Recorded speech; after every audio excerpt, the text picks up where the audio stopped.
before noon. This week's paper will be online. And of course, we have a motto which says that a people without a voice cannot be heard. And we take it as a very sacred duty to try and be the voice to our community, as we also say that our primary areas of concern are San Diego's African and African American communities. Now, I always like to remind people that news has no color, and so there's no such thing as black news, but there's news from a black perspective. And that's what we try to do is give our perspective because for so long it's been omitted. And we're now celebrating among the black papers in this country the 195th year of the black press in America, going back to 1827. And so we are very happy to be a part of that proud tradition and to continue to bring news. We will not be replaced by social media, but we certainly will use social media. And you will always know that from our paper's standpoint, we are trusted messengers, and you can believe what you read and see and hear in terms of the black press. And so we're very grateful. We want you to know also that we now have a Voice and Viewpoint app available, both Google and Apple Store. It's free. You can download it and you can follow us at any time, day or night, in terms of things that we are uploading to the site. So with all those little caveats given, I'm welcome the opportunity to be here with my colleague, Dr. Leonard J. Thompson III. And Dr. Thompson, I yield to you. Well, Dr. Warren, I tell you, this is a great day in our neighborhood. Being a part of the press, especially the African American press, there's always more and more that we can learn from one another. I think that iron sharpens iron, and the one thing I tell people all the time is that I talk about competition, and a lot of times everybody says, well, don't you guys compete against each other? And I said, no, because the mantle that God has given the Voice and Viewpoint is the Voice and Viewpoint mantle, and the mantle that he's given GOD Radio is our mantle, and together we're using our mantles for the good for our community and the society. So we're always very, very excited to be, I call you the OG of the media game here in our city, because there's so much that we learn from you. And I always tell young people, if you ever want to be better at what you do, sit at the feet of the elders and you will learn more than you can ever imagine. You're absolutely right. And we are very excited this evening. We have a lineup here, and we have a very special guest that's going to join us. And I guess I will want to deal with our guest first, Dr. Thompson, because we can deal with those other issues that we're going to do a little later. For those who might want to join by phone, our number is 858-251-6111, or you may go to godradio1.com, and you can follow us on Facebook. Well, you know, we high tech now. We're on Facebook. We're on YouTube, GOD Radio 1. There you go. And we're also on San Diego Voice and Viewpoints page. So we're simulcast on 3 areas as well as our app also. So we're really excited. And, you know, are you going to do this great introduction? You know, I think that you might have known her a little bit longer than maybe I have, but yeah, I think you have. I think you kind of know her a little intimately. See, so of Minister Farrakhan and being held in the arms of Jesse Jackson, who she credited with giving her first kiss. And when she was small, I used to take her to my board meetings when she was less than 2 years old and sit her on the podium, and she would sit there and just look at the audience. And people used to wonder, does he keep that kid so quiet? And so she was very quiet then, but she's made up for it in more recent times. She's a graduate of USD, and she also attended, San Francisco, University of San Francisco. And Bethune-Cookman, is it? She's currently a graduate student at Emory, I believe it is, at Clark, Atlanta. She's a former San Diego County Black Chamber, which was the chamber that made it possible for all these other people to come along and do things. And she's an entrepreneur. She takes so much after her mother with her sense of multiple business interests. And today is a very special day because today is the 12th birthday of her youngest son. She's the mother of two. And they are just brilliant, bilingual, A scholars, and just doing all kinds of outstanding things. But when we come down to where she is presently, she is a member of the mayor's cabinet here in San Diego, Mayor Todd Gloria. She is the director of the Commission on Appointments, Boards, and Commissions. And so that means that if you want to serve on a commission or you serve on one, you've got to come by China to get that appointment. And so I believe this is the first time that they've had a woman hold that position, and she's part of a trinity I call of black women down there. We heard from one of them last week in terms of Kim Desmond, and we're hearing from Chida, but we also have Kirby Brady there, who's in charge of creative initiatives, and she brings a strong history from the county and from the Sandag, just brilliant. She grew up like Chida, and her father, Dr. Brady, is a dear friend. So we've got a lot of young people doing things, and Chida is at the forefront of a very special effort. And I thought it was important. I kind of held back as much as possible because I didn't want anyone to confuse her job with Voice and Viewpoint. We had nothing to do with her getting there. She did it on her own, and so I tried not to get in her lane. But what she's doing there is so important to all of us. I thought we'd have her on and give her time to talk to us about her new job. This is her second position in the mayor's office because she was first hired as the deputy director of communications. And so this position represents a promotion in terms of stepping up into a separate cabinet position. Did I leave anything out, Chida? No, Dr. Daddy, that was great. Oh, I forgot to warn y'all. That's my title.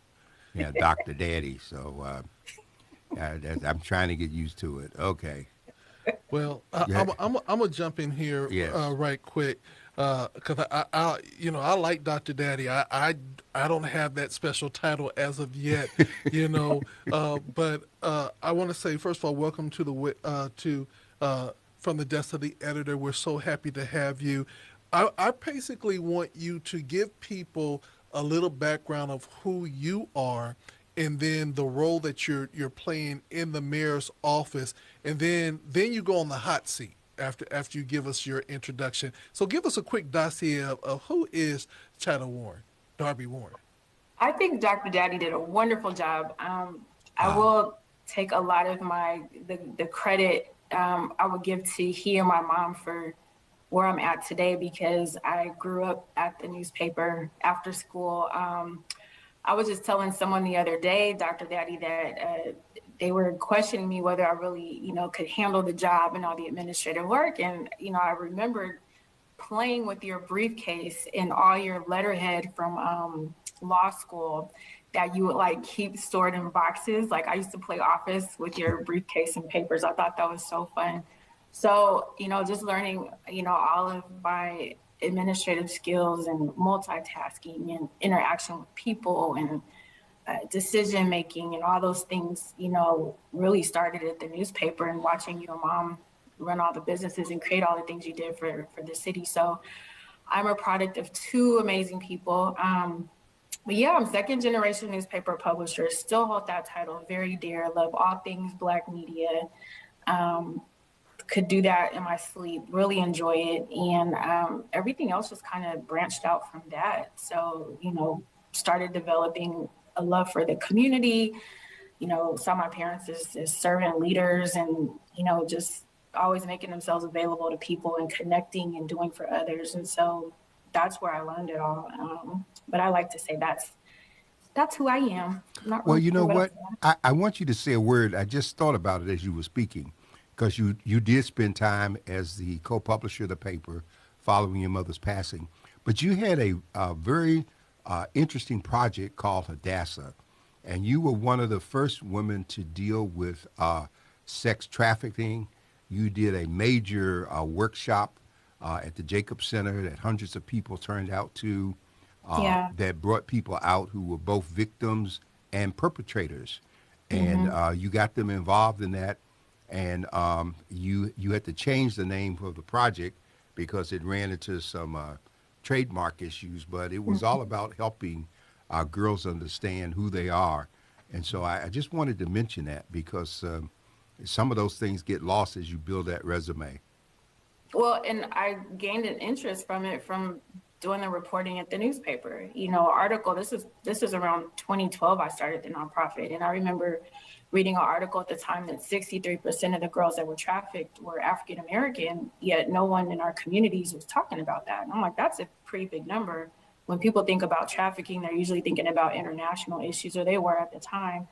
So, you know, while running the paper, you know, you allowed me some space to kind of branch out and start this program, and we were able to do a lot of community events. The last one that we did drew about 400 plus people, you know, where we had a panel discussion on, you know, with the former pimp and survivors, and really just got to the heart of the issue and what the intersection was with trafficking and socioeconomic issues and you know, just a lot of things that affect our community and our girls. And so we did that for a few years and got into the juvenile schools locally. So we were able to kind of set up our after school program in some of these schools and branch out to working with girls of all ethnicities and even doing a summer program for I think about 2 years where we were able to kind of just teach some life skills and hands-on workshops for some summers. And it went well, but yeah, it was a great time. So let me ask you about, you know how they say the Renaissance man. There's something about you that makes you the Renaissance woman, in the sense of your background, your experience. There are many different facets that make up China, and one is that strong community leader. But tell me, how does all the other aspects of the arts impact where you're at today?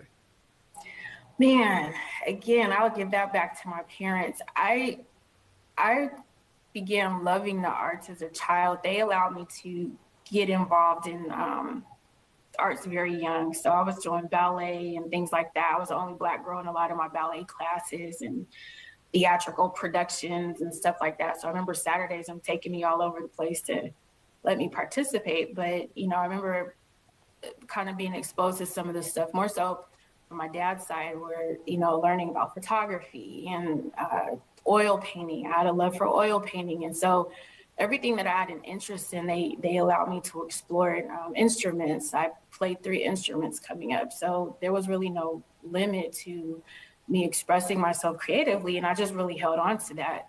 And I think there's this idea that when you get older and maybe more established in a career or something, you can't do those things anymore. But because I went to performing arts school and continued in those things, they became a part of me. And a lot of those things gave me the confidence to be able to express myself and even things like TikToks and stuff I do for the mayor's office, you know, because I was in performing arts, you know, so I'm used to doing creative things like that. So I really hold on to that. And I hope that I can continue tapping into some of those things because they're really outlets and they are great ways to connect with people. I notice people connect really well through music and the arts. And that's something that I've gravitated towards. So, Well, we left out one thing too, Dr. Thompson, as you was talking. You know, the little file cabinet keeps opening in my head. China has had a career in acting. She's also written, as you remember, she helped write a production that was presented here, and I forget the name of it in terms of what she did. But the other missing piece too is that before we got the Martin Luther King holiday, we were often fighting for recognition, and she grew up with her own horse riding in the King Day Parade because we felt that it was important that we rode as a black family so that black kids would know that black children could have horses and ride too. Let me interrupt and just I just got to ask the question because you know I saw y'all in the parade and I noticed that did you have little tassels and a hat too? Yep, yep, yep, did. yep, she did. Yeah, and everybody like saying, every time. We won trophies for riding in the parade. Yeah, Yeah. yeah. Yeah, and I thought that was this so beautiful because y'all just didn't ride in the parade, just hop on a horse. Y'all did a whole family production. You know, Yeah, we I'm could like match in saying, look, outfits. yeah, I said, look at him come from the Ponderosa. You know, I'm trying to get over to the Ponderosa. So let me ask you this question.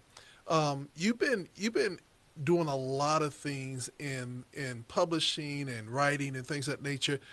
Take me to the day that you get this phone call that say, "Hey, the mayor has pulled your name."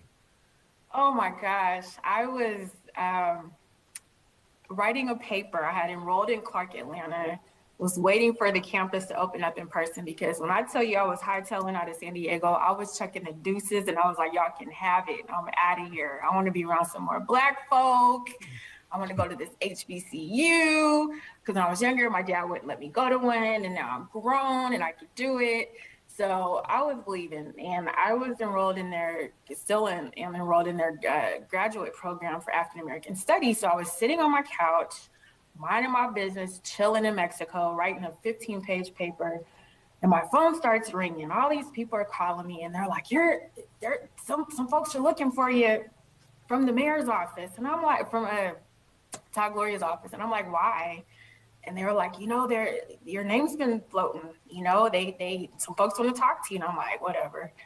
So after about the third phone call, I took it a little seriously and I called up the people to say, hey, I heard y'all was looking for me. And indeed they were. So they invited me to do an interview, and I didn't know what position I was interviewing for, but I adore Todd and followed Mayor's career for a long time. And so I was really excited to do the interview, but I was a little nervous too, because I was like, wow, this is politics. And, I grew up in politics, and I always said I would never get in politics because I grew up around it. I mean, I was with my dad on the campaign trail, and, I was like, I'm good. No, I remember knocking on doors and I was good. No, people are mean and I didn't want to deal with them. So did the interview, didn't really think nothing much about it. And then I got a call a couple of days later offering me a position, and I literally cried. They were not tears of joy because I knew what was coming next. I was like, hell no, it's about to get real.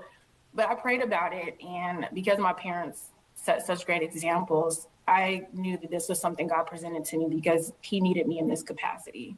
So in that moment, it wasn't about me. I mean, self-employed, managing my own time, have my sights set on traveling and, doing whatever and chilling in Georgia. But there comes a point in your life when you say, God, you can use me. And he's like, all right, I remember you said that, and the opportunity came, and it's been a roller coaster ride ever since. And so being a part of the administration makes it a fun process, and I'm learning stuff every day. And he's a great employer, a great person to work with. So that was my journey into the mayor's office. One of our callers wants to have your official title because evidently I didn't give it to satisfy him. So, I am the director of appointments, boards, and commissions. which is a cabinet level position. Yes. Okay. One of the things that I do like about Mayor Gloria's staffing and some of the selections that he has made in the staffing is that I feel that for the very first time, the office is accessible to people in communities and people of color. I know in your current position, you have opened up a lot of doors, and this really opened up the opportunity to even know about what's happening. So let's go from your first position with the mayor to the position that you have now, and let's talk about the objective that you have and the push that you have right now. This is going to be a big infomercial right now. You know, it's going to be better than TikTok. Let's go. Yeah. All right. Go right ahead. So you say that again. You want me to go from the first position? Yeah, to your elevation, and then I'm going to say action. Give that pitch right now. Got it. So I started off as Deputy Director of Communications, and the goal for me with my comms background was to really bring a more inclusive lens to how we communicated as a municipal entity.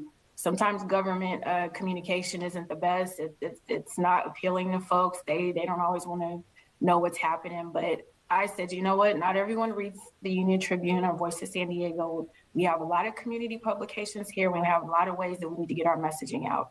So that was a large part of my focus coming in on the comms team with 4 of us on there. Then the opportunity opened up to transition into boards and commissions. And currently I manage about 49 or govern about 49 boards and commissions for the city of San Diego. The process is an interesting one. I kind of liken it to herding cats, but there are a lot of people and a lot of seats and a lot of opportunities for residents to get involved in the decision-making process and to help advise the mayor and the city council based on their areas of expertise. And so we encourage people with various lived experiences to apply to our boards and commissions and to take part in the decision-making and the recommendations that will be pitched to city council and the mayor so that we can make San Diego a better place for all of us, a more diverse place from a municipal standpoint, and a place that's inclusive and one that works for everyone. Okay. How was that? So that was good. I'm gonna come back at you because there was a couple of quick questions. Some people want to know, what does it mean to be cabinet level, and do you have staff? And then another person wants to find out, have you ever herded cats? I've heard about herding cows, but not cats. So, Well, that's why I say it's like herding cats, because I don't know anyone that's done it. So I like to, that visual of trying to rally about 10 or 15 cats together. I'm sure it's pretty difficult. So yes, I've never done it, but I guess in a way it feels like I am. And what was the first question? What's a cabinet? What's the cabinet level? What does it mean to be cabinet level? And do you have a whole staff of your own? I do have a staff of my own. There are about 5 of us in my department. I'd love to say that I have women of color that are on my team. My executive assistant, Shantae Bradford, Black woman, and I have Sonia Mack, my associate analyst. I want to say budget analyst. She's African American. I have Gerald Brown on my staff with the Human Relations Commission. And he has another title too. He's going to get me for that. In CAB, Citizens Advisory Board, and Jesus Sandoval with the Commission on Gangs Prevention and Intervention. So they are officially a part of my staff.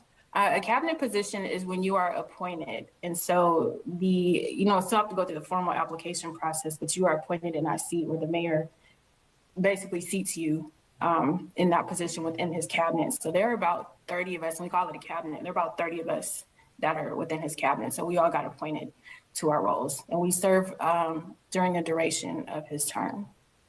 Okay. My second to the third to the fourth to last question is simply this. You have all these commissions. Can you walk us through one commission and that you need to place people on, and the process that people need to go to if they're interested in applying? Yeah, so I'm actually in the process of going through all of our boards and commissions from A to Z, literally going through each one, assessing what's going on with them, what the needs are. My predecessor, Matthew Gordon, did a wonderful job of getting our website up. We have a website called onboard.sandiego.gov where people can go through and check out the boards and commissions that are available. It's transparent in that you can see what seats are expired, what seats are vacant, the terms. You can see the folks that are actually sitting in those seats. One board that I'm working on right now that I really am kind of focused on, well, 2, but I'll mention one first, the Accessibility Advisory Board. We need some diversity on the board. And basically that board is responsible for ensuring that San Diego is accessible for everyone. So if you're living with a disability or something that's causing you to maneuver a little differently within San Diego, we need to make sure that our city is set up and designed in such that you are not excluded from accessing the city because of the disability that you may have. So things like sidewalks, doors, and wheelchair accessibility, those types of things. We need folks with lived experience to participate on so they can share what navigating through San Diego is like from their lens. so that we're really inclusive in terms of infrastructure development and things of that nature. Mayor just announced, we formally announced that we were reviving the Commission on the Status of Women. We made that announcement, I think the last week of March, second to the last week of March, Women's History Month.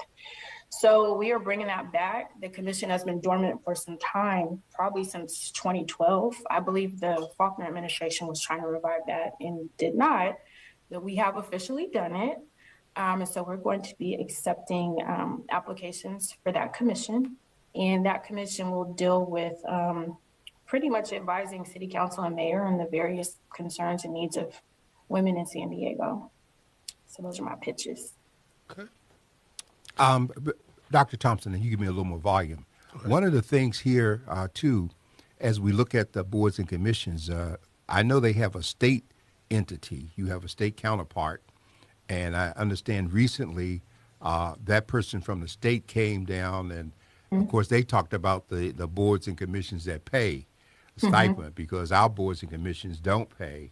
Right. And the other thing here is that you're the beneficiary of a major effort we launched some years ago when the vetting process kept many people of color away, African Americans in particular, because the first thing they did was start checking people's credit reports. And if you had a credit score that was 400 or 500, then you obviously didn't want your stuff put out there, so people just didn't bother. And so it's been my understanding that they've moved beyond that. They're opening it up.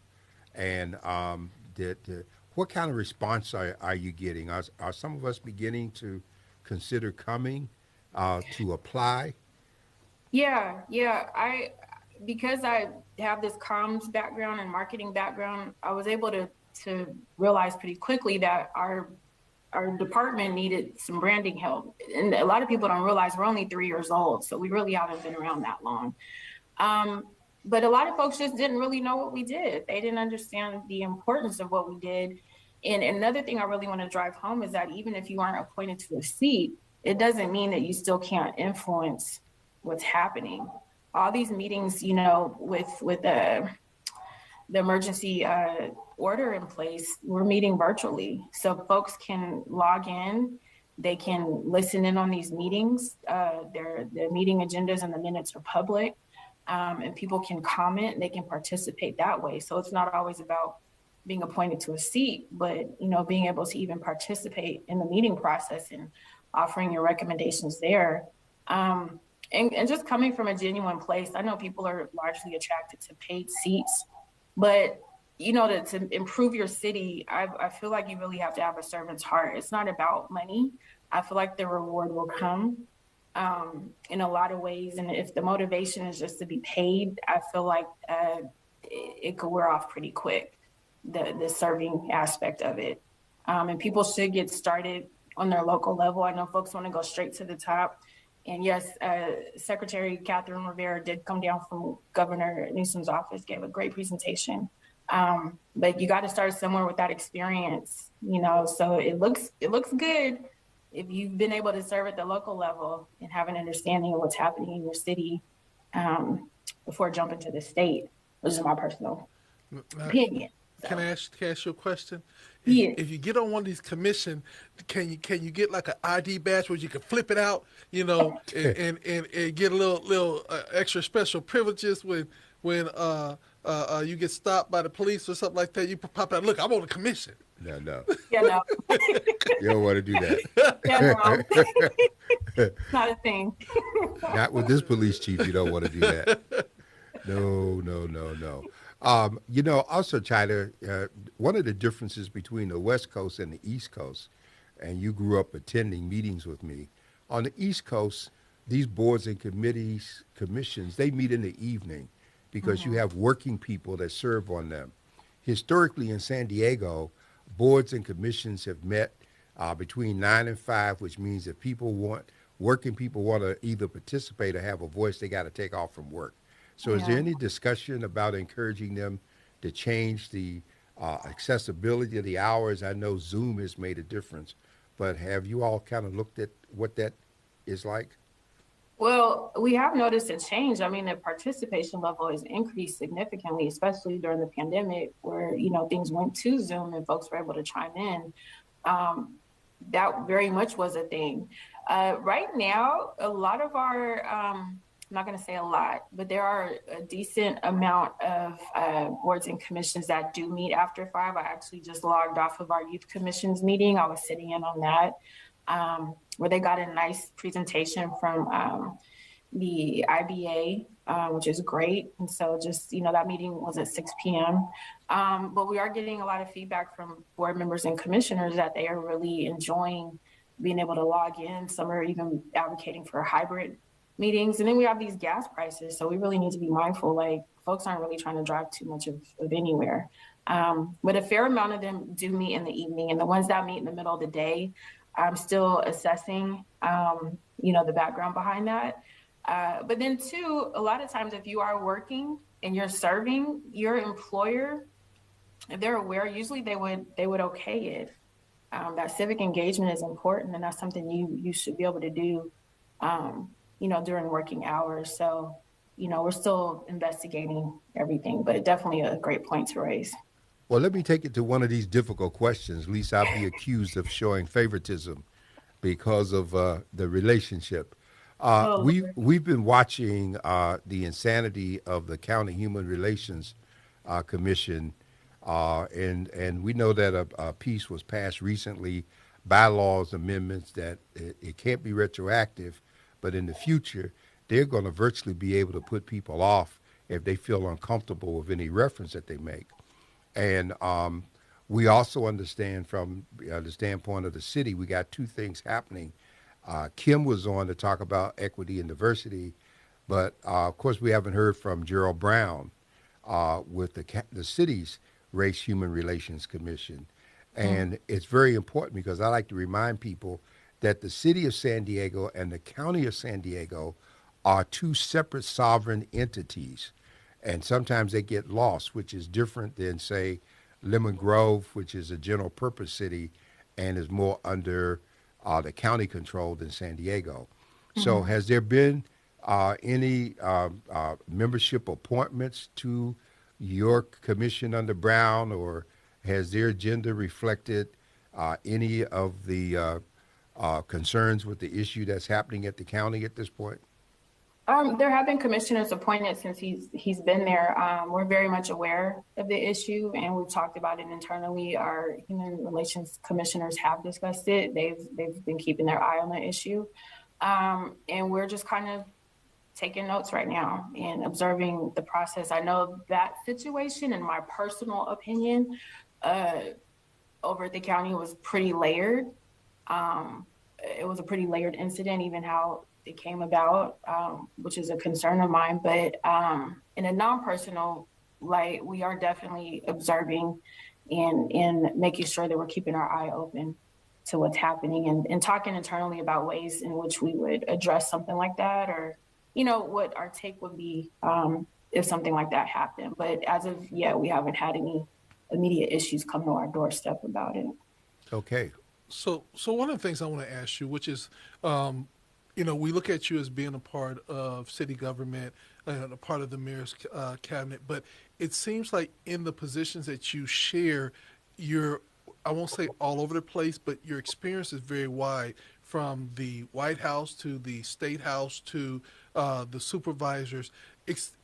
Talk to me about the experiences of being at a big city, but then having to also be beyond your big city.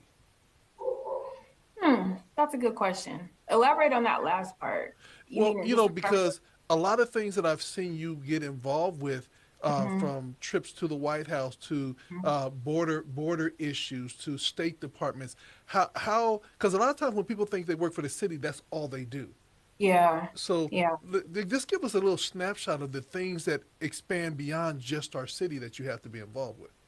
Well, I mean, it's a great point to bring up. And I think that is a misconception that when you work for a city that's all you're fixated on. Our cities are so interconnected. And one thing that I've had to learn relatively quickly is that just observing Mayor Glory and his interaction and how he's had to navigate and being fortunate to be able to go with him to Washington, D.C. last September to advocate for our city, you begin to see how small our country is and how leaders talk to each other and how, when we went to the White House and we went to see Congress, they want to know what we're doing in our city. We are the 8th largest city, and there are cities bigger than us, but they had an interest in how we were moving here.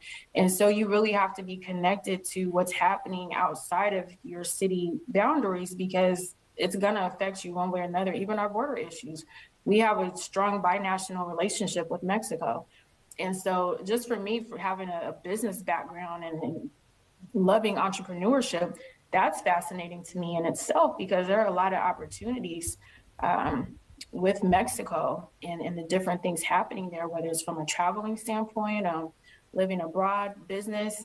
You have to understand what's happening in your neighboring cities, states, towns, countries to know how you can partner and have a strong relationship to enhance what you're doing locally. A lot of them come and visit us. We have a lot of consul generals come to the mayor's office to extend welcomes and create bridges so that we're all working collectively. And these are a lot of things that don't make, the front page, but it's definitely important to have strong relationships outside of your city lines. So, You keep opening that file cabinet in my head with things coming up.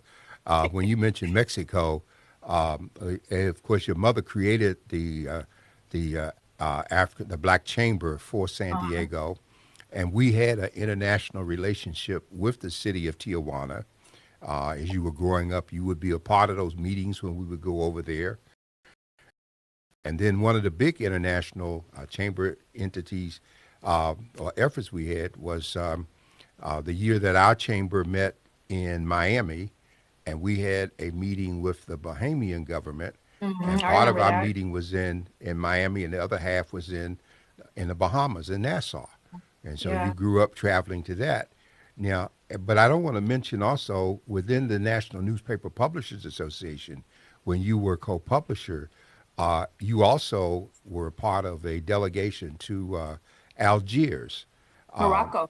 To Morocco, where you spent time discussing the intricacies of the black press with our Moroccan counterparts. And so it was always a very funny issue, Dr. Thompson, because I was waiting to hear when she was there, and she had already sent all kinds of emails to people when she was in Paris. And I was the last one to know that she had already arrived in Morocco. Oh, nonsense. Yeah. So, but all of that comes to play now as I think about your being with the mayor going to D.C. And I'm remembering when you were much younger, I took you and your brother on a trip to Washington, your mother and I. And because I grew up on Capitol Hill in the Congress, I remember carrying you all on a private tour through the hidden chambers of the Capitol, which most people don't ever get to see. And so, and you were born in Washington, D.C., so we mentioned that. And so I just when can't run from it, right? Say I what? tried, Dad. I can't run from it. No, It's you just, can't. You ended up getting back there anyhow. So it's just a point of how the sum total of things come together when you're doing something, especially with the status that San Diego has. Yeah, I want my second to the fourth last question is simply this: being where you're at now, and having the mother that you had, the father that you had, and all the big brothers and uncles and everybody else, how do you navigate, that? Because at any given point, you're gonna meet a relative or a family member that's going to come down there and says, there's a situation, we got to come. How do you yeah. navigate all of that? It's happened already. Two people, I met someone coming off the elevator headed to the mayor's office, and I never met him in person, and he heard my last name, and aren't you, I said, yes, I am. So that was fun.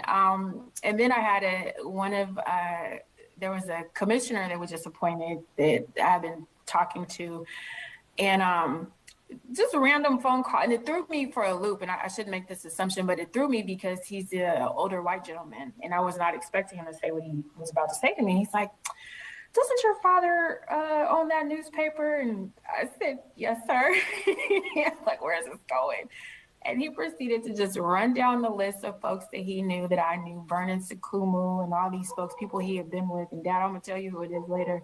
Um, but you just never know. And my parents have such great history with people. And I just smile. You just never know who knows you and who you don't know. So I've learned not to make any judgments about people and always remain polite, until I don't need to be. But until then, I just smile and, learn to be a better listener. So I try to spend a lot of time listening and observing. So, yeah.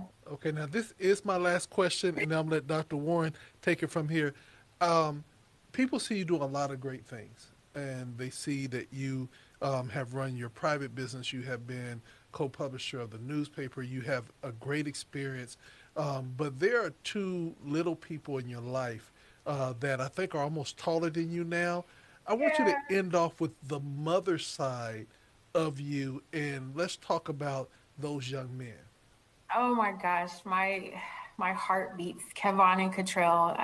Cottrell is 12 today. That was my 10.5, 22-inch baby. My big hunk of love, I call him. And Kevon, my firstborn, who is 14 and taller than me. Parenting has been one of the most selfless things I've come to experience, and now I understand. And ask where I am or calls. It used to get on my nerves before the kids. Why he in my business? And now I enjoy getting those text messages and those calls. Just, where are you? What you doing? Because I find myself trying to schedule calls with my kids. And I tell them they make me feel like a stalker girlfriend sometimes because I'm always trying to find them. Like, call your mom. But they have full lives right now in Bay, Wisconsin, and a stepbrother and stepmom, and they are thriving. And, I always tell them the world is a better place because they're in it. I mean, they are honor society students, and it's just been an honor to watch them grow. And one of the biggest revelations in that, while God allowed me to birth them, they don't belong to me. And I've always told them that coming up. I'm your mother, but you don't belong to me. You belong to God. And you have a particular journey, path for your life, and it's not always going to be what I want, but it's going to be what you need and whatever God's plans are for you. So that the parenting journey, I'm learning more about God. I have a greater appreciation for what my parents have done in my life, and then just my take on kids, just other children, and factoring more of that into things that I'll be able to influence for the better. Just how's it going to affect the next generation? So yeah, those are my guys. Well, as we get ready to end, because we got a couple of more things, but what you don't know, Dr. Thompson, and many people don't know, is that Chida was an identical twin, and so the only way So I were could you, Dad? say what? So were you? Yeah, I was a twin as well. Yeah. Okay, wait a minute, wait a minute. See, I want you to understand. I want people to understand that y'all just got some inside information that most people don't know. A lot of people don't know that Dr. Warren was an identical twin.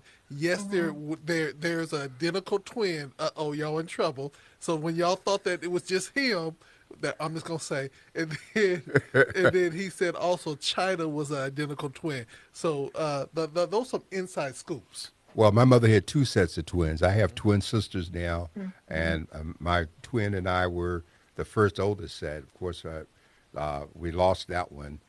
We lost Chida's sister when she was about 3 to 4 weeks old. But the only way I could really tell them apart when they were born was that Chida always had a smile on her face, like she was having a big dream or something. And they looked like two pennies. And so it was very interesting experience. It was also a very difficult loss in terms of losing her. But she's kind of made up for it in terms of doing the 2-for-1 thing. So that's been pretty good. I really wanted us to have this time. I thought it was important for people to hear from you and to see what you're doing and to know that you are doing it on your own. I didn't have anything to do with it. I always like to remind people because they start calling me when you got appointed. I say, you call her, don't call me. I didn't do it.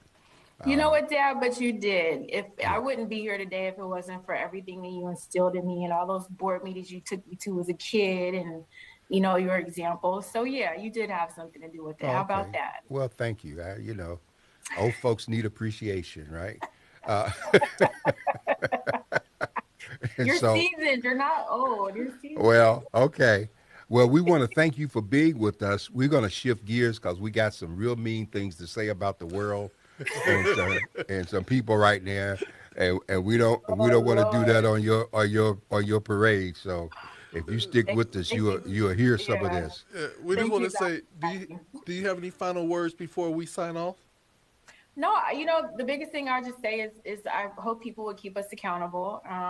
Know that I'm accessible and I'm in the mayor's office to serve. I have not changed. Some folks done treated me like I'm different, like I'm the George Jeffersons of the bunch, and I moved on up. But I'm still Chida. Titles do not make me. I make the title, and so with or without it, I'll still be the same person. And I don't. I told Mayor this. I don't have any goals or aspirations in this space. My goal is to do what God has called me to do. So I'm not going to be fighting nobody and clawing my way to the top.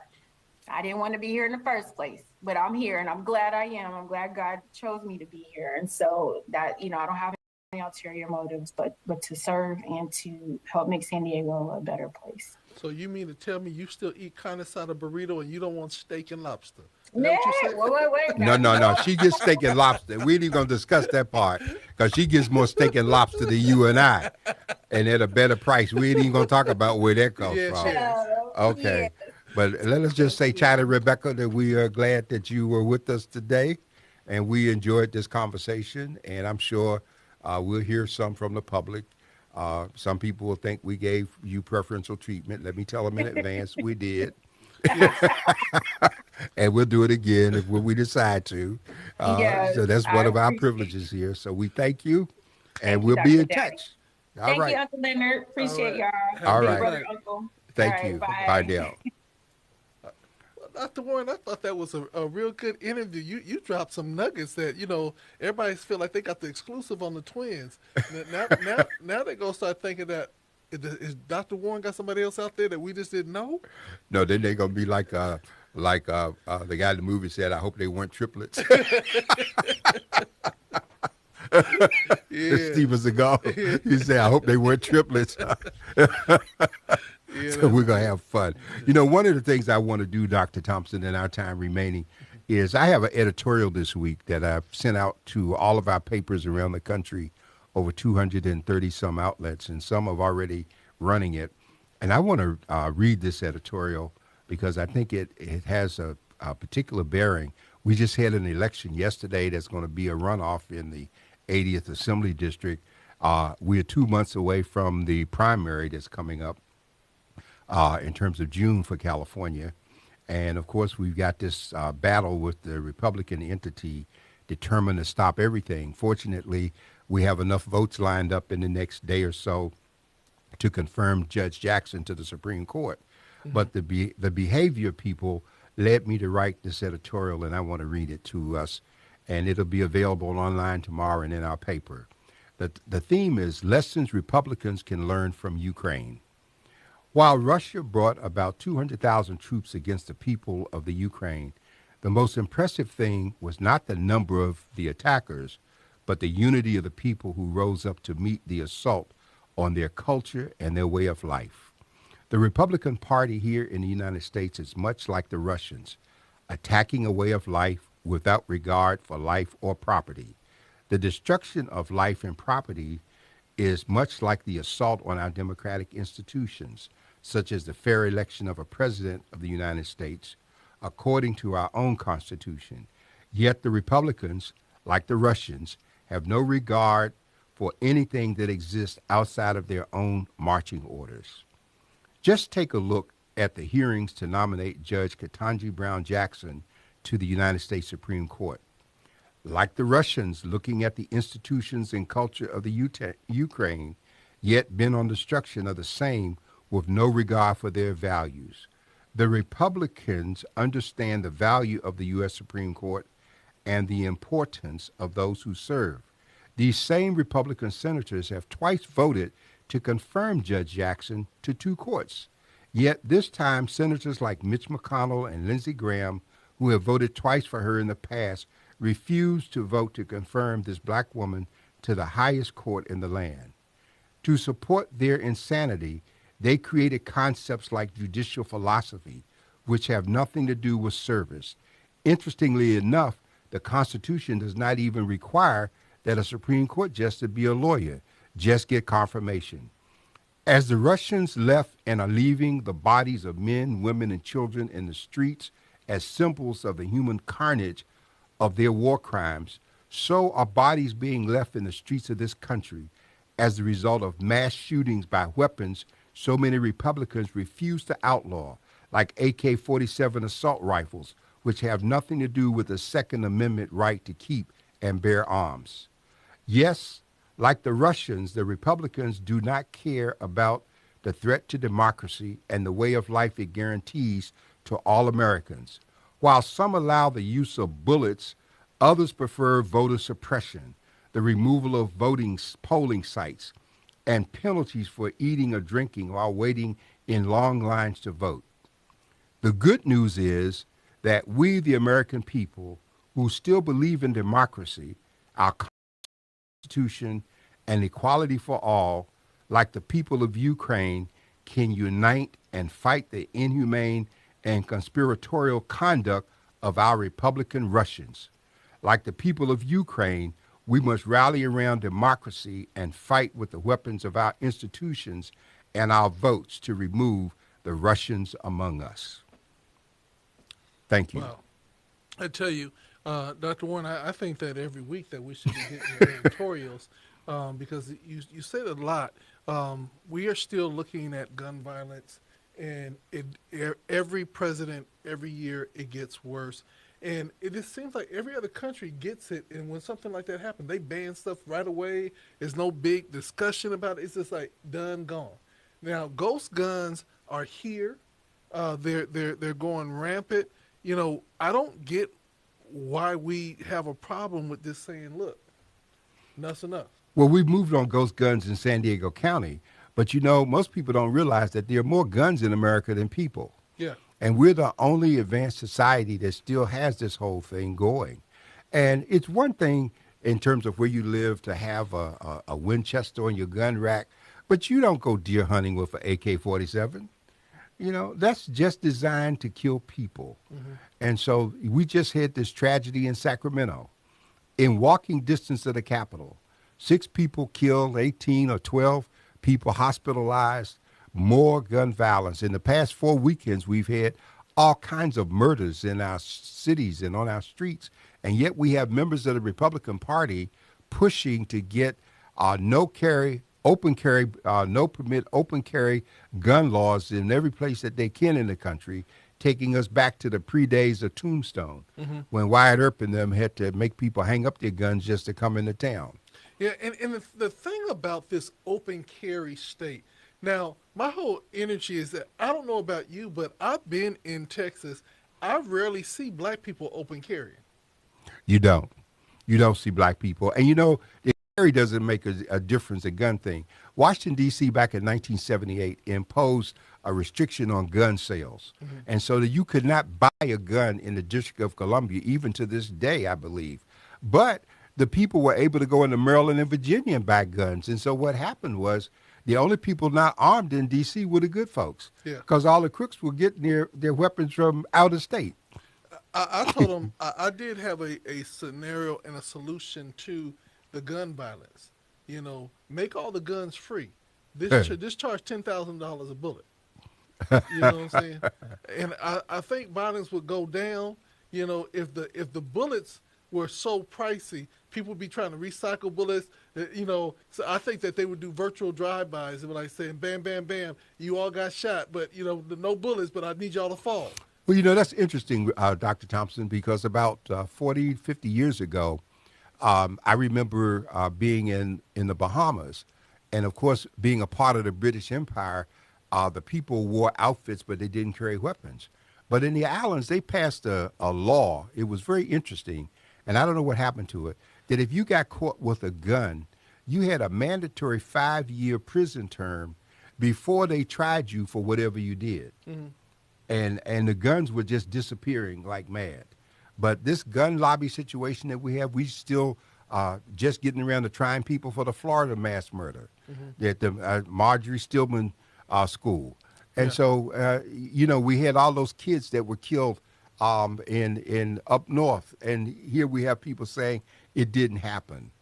How you going to tell those parents it didn't happen when they're the ones who buried their children? Yeah.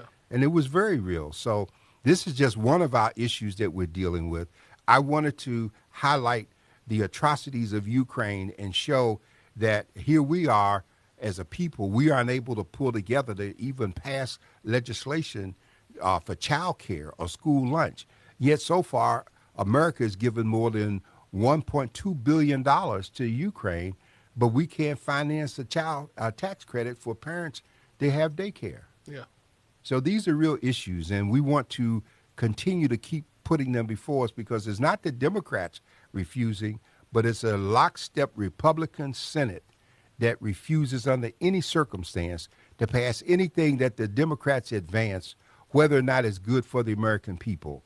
And if we were in the situation of the people of Ukraine, we would be in sad shape because the Russians would already be among us. Yeah. And so with that being said, there's so much more that we have to stay abreast to, not only locally, but nationally and internationally. We do want to say that we want to encourage you all to join a Bible-believing church because you are going to see that what we're experiencing are end-time prophecies. Yes. And we need to make sure that we are spiritually prepared to be in this end time, in this season. Realize that if God be for you, he's more than the world against you. And we want you to know that God loves you, and so do we. We want to say thank you so much for being with us. Much prayer and power